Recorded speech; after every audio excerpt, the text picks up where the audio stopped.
तो चलिए शुरू करते हैं। पहला शब्द पानी से जुड़ा है, पोर्टेबल। पोर्टेबल। हाँ, पोर्टेबल इसका मतलब है पीने योग्य पानी, मतलब जो साफ हो, सुरक्षित हो। इसकी ट्रिक काफी सीधी है, इसे दो हिस्सों में तोड़िए। पॉट यानी बर्तन, बर्तन, हाँ। और एबल यानी योग्य। तो पोर्टेबल हुआ वो पानी जो पीने के बर्तन में रखने लायक हो। अच्छा, pot plus able is equal to पीने योग्य। अरे वाह, ये तो वाकई आसान है। जैसे हम कहते हैं कि भाई पहाड़ों में झरनों का पानी अक्सर पोर्टेबल होता है, पर शहर का नल का पानी हमेशा नहीं।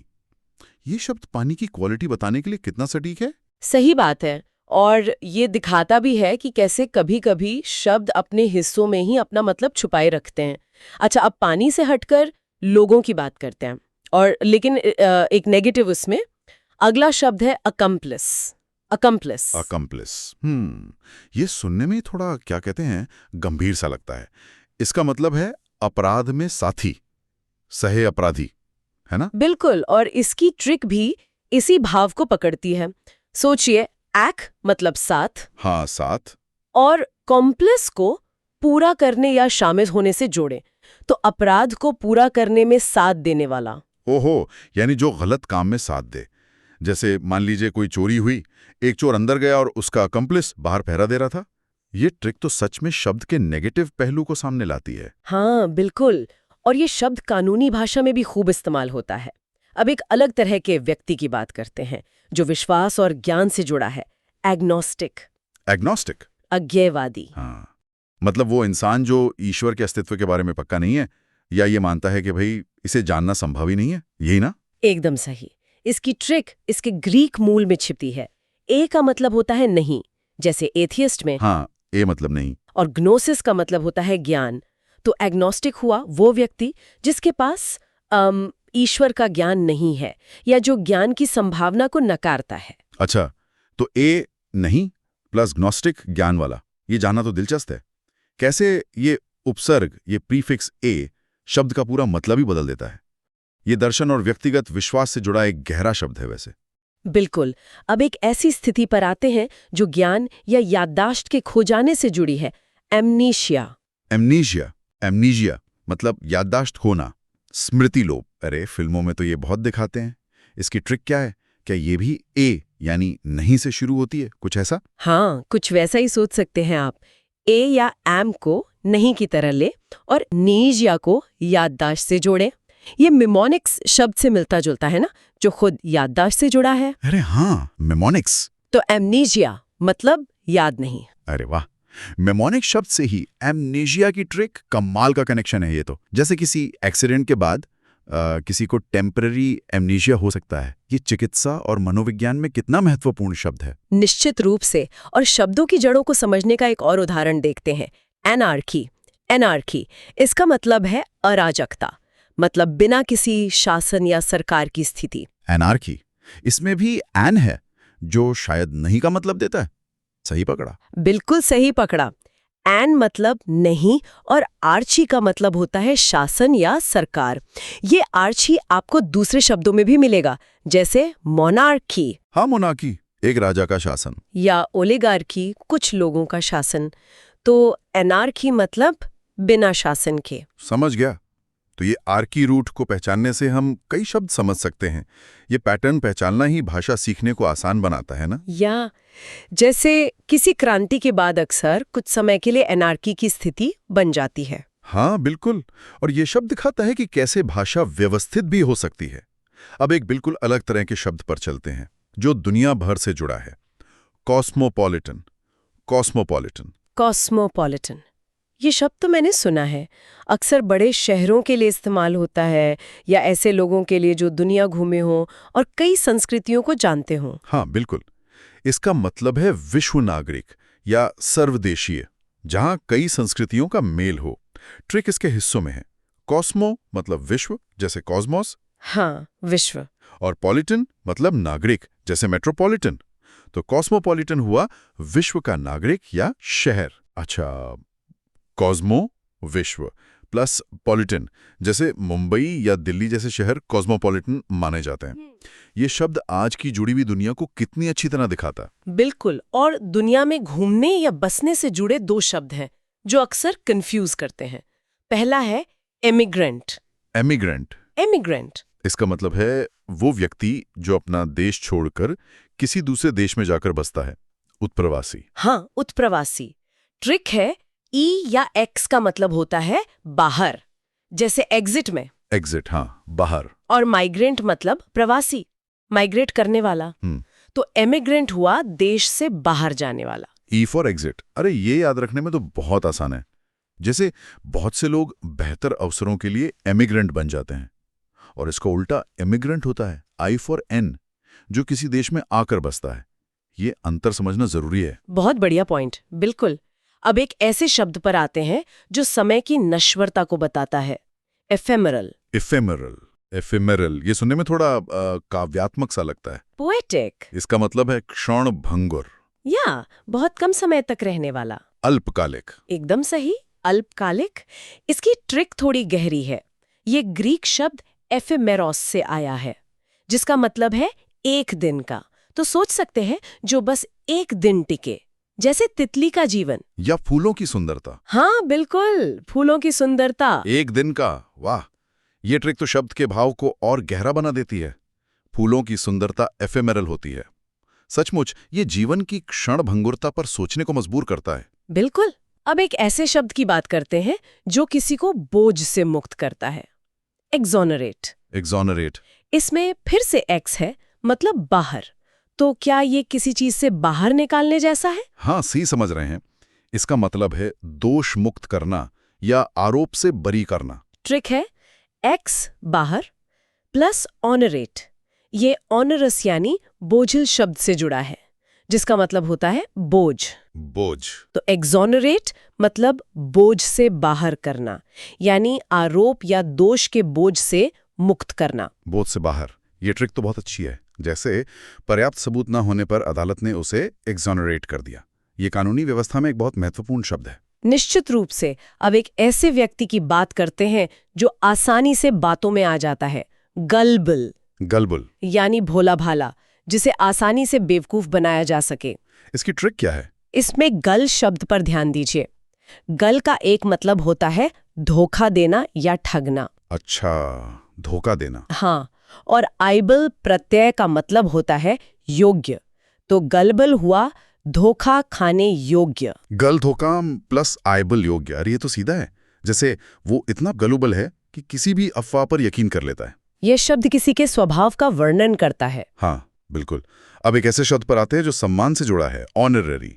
ऑनररी। हॉनररी, जैसे हॉनररी डॉक्टरेट मतलब मानदत, कोई पद या उपाधि जो सम्मान में दी जाए, अक्सर बिना वेतन के। बिल्कुल। ट्रिक सीधी है, ऑनर यानी सम्मान, सम्मान और ARY प्रत्यय, वाला या से संबंधित। तो ऑनररी मतलब सम्मान के लिए दिया गया। Honour plus ary is equal to सम्मान वाला। जैसे किसी यूनिवर्सिटी का हॉनररी सदस्य होना एक बड़ा सम्मान है। ये पैसों से परे पहचान और सम्मान की बात है। सही कहा। अब दो शब्द देखते हैं जो हाइपो से शुरू होते हैं और अक्सर लोगों के व्यवहार या स्थिति का वर्णन करते हैं। पहला है हाइपोकॉन्ड्रियक।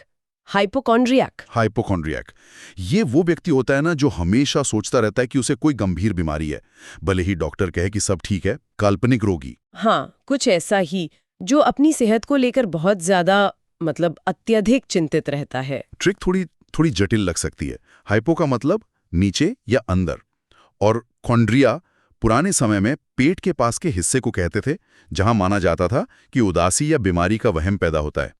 आसान भाषा में सोचें, हाइपो मतलब अंदर से लगना, कॉन्ड्रिया मतलब बीमारी का डर। ओह अच्छा। तो अंदर से बीमारी का डर पालने वाला। अच्छा, तो मन के अंदर बीमारी का डर। ये समझना जरूरी है कि ये एक वास्तविक चिंता की स्थिति है, भले ही बीमारी काल्पनिक हो।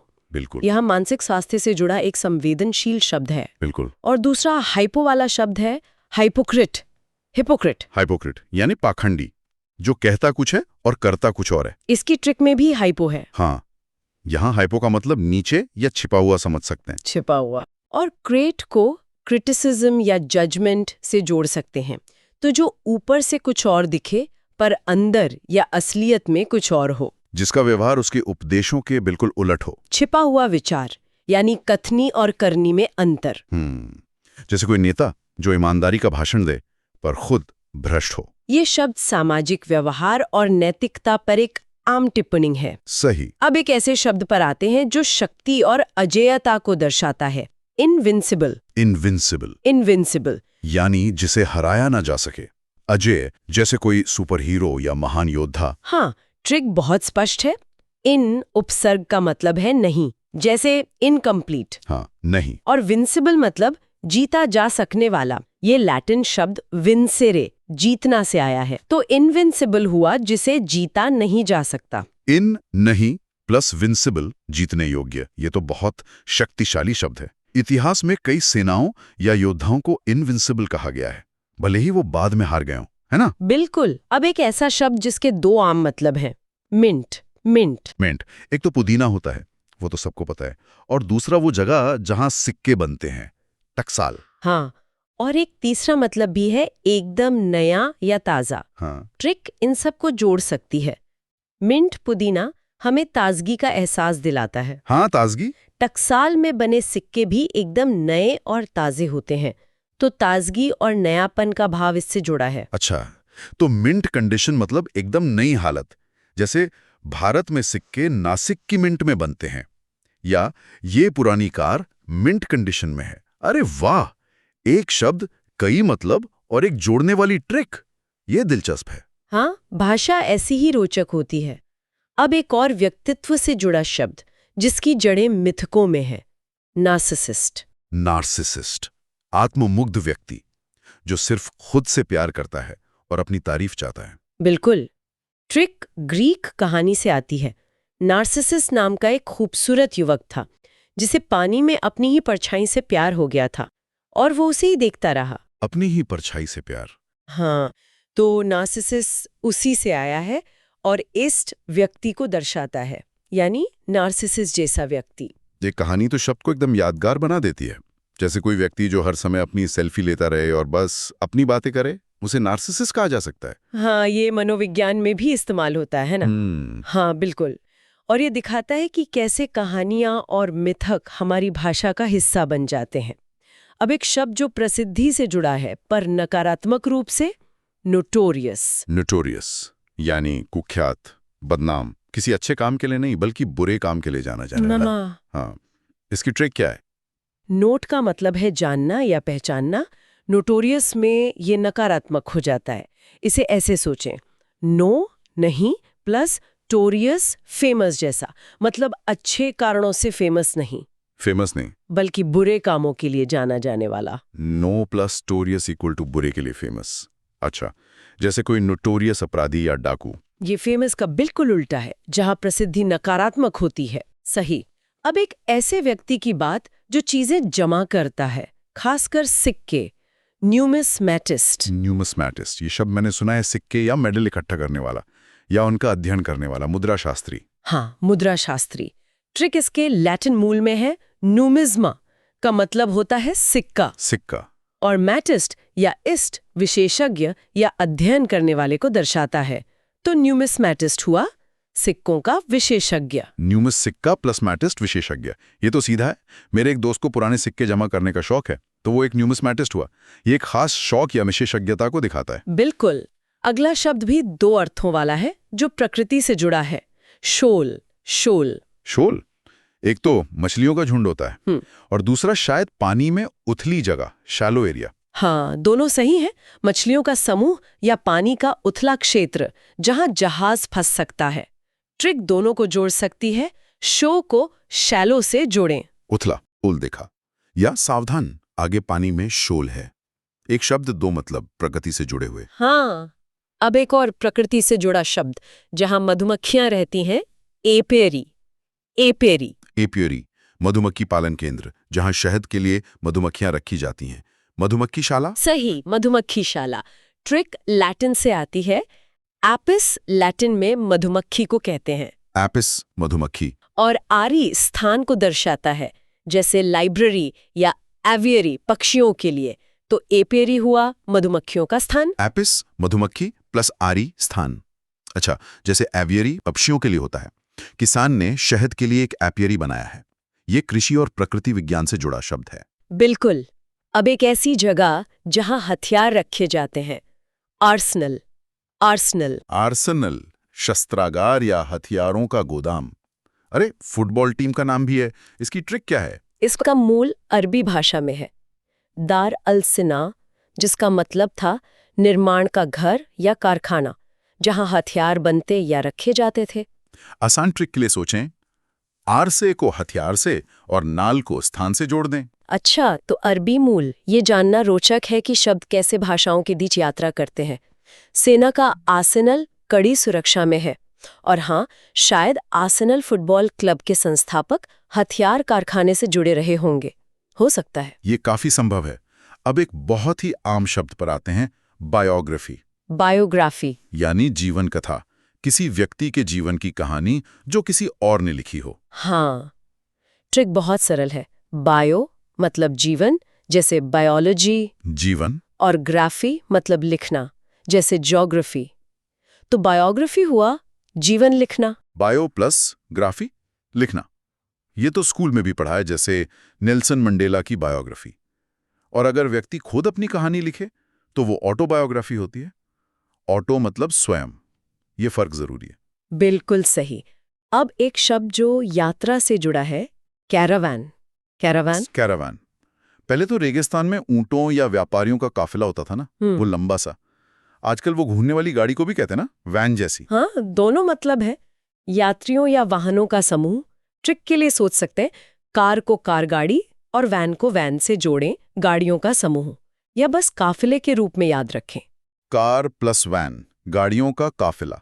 अच्छा, पुराने जमाने में सुरक्षा के लिए व्यापारी कैरावैन में यात्रा करते थे, या हमने छुट्टियों के लिए एक कैरावैन किराए पर लिया। सही। अब एक ऐसे व्यक्ति के लिए शब्द जो किसी चीज का पारखी हो, कॉनोसॉर। कॉनोसॉर। कॉनोसॉर मतलब विशेषज्ञ, जिसे किसी खास चीज की बहुत अच्छी समझ हो, जैसे कला, वाइन या भोजन का पारखी। हाँ, पारखी। ये फ्रांसीसी शब्द कोनेत्र से आया है, जिसका मतलब है जानना। ट्रिक के लिए सोचें, कौन मतलब जानना, कॉग्नाइज जैसा, जानना। और नूसियोर मतलब जानकार, तो किसी चीज का गहरा जानकार। कनौ प्लस नुसियोर, जानकार। हाँ, जैसे कोई चाय का कनोसियोर हो, जो सिर्फ सूंघकर बता दे कि कौन सी चाय है। ये विशेषज्ञता और स्वाद की पहचान से जुड़ा है। बिल्कुल। और अब हमारी लिस्ट का आखिरी शब्द, जो थोड़ा संवेदनशील हो सकता है, इफेमिनेट। इफेमिनेंट। इसका मतलब परंपरागत रूप से किसी पुरुष में ऐसे गुण होना जो आमतौर पर स्त्रियों से जोड़े जाते हैं। स्त्रैण। हाँ, स्त्रैण। ट्रिक में इफेम या एक्स का मतलब जैसा या बाहर, और फेमिनेट साफ तौर पर स्त्री, फेमिनिन से जुड़ा है। स्त्री जैसा। हाँ, तो स्त्री जैसा। स्रोत के अनुसार इसका उदाहरण है, कुछ लोग इफेमिनेट व्यवहार को पसंद नहीं करते हैं। इसे समझते हुए ये ध्यान रखना जरूरी है कि ये शब्द सामाजिक और लैंगिक धारणाओं से जुड़ा है, जो समय के साथ बदलती हैं। ये पारंपरिक रूढ़ियों पर आधारित है, इसलिए इसका प्रयोग आज सोच समझकर करना चाहिए। हमें इसे यहाँ स्रोत के संदर्भ में तटस्थ रूप से समझना है। आपने बिल्कुल सही कहा। शब्दों का अर्थ और उनका सामाजिक वजन स्थिर नहीं रहता, वो समाज के साथ विकसित होता है। तो ये थे हमारे 25 शब्द। देखा, इन तरकीबों से सीखना कितना मजेदार हो सकता है ना? मुझे खासकर वो ट्रिक्स पसंद आई जिनमें शब्द की कहानी या उसका मूल छिपा था, जैसे नार्सिसिस्ट या आर्सेनल, या फिर वो जिनमें रूट वर्ड पहचानने से कई शब्द खुल जाते हैं, जैसे आर्की या एक्स। हाँ, और यही इनमें मोनिक्स की खूबी है। ये सिर्फ रटाते नहीं, बल्कि शब्द के साथ एक कनेक्शन बनाते हैं, चाहे वो उसके हिस्सों से हो, उसकी कहानी से हो, या किसी मिलती जुलती चीज से हो।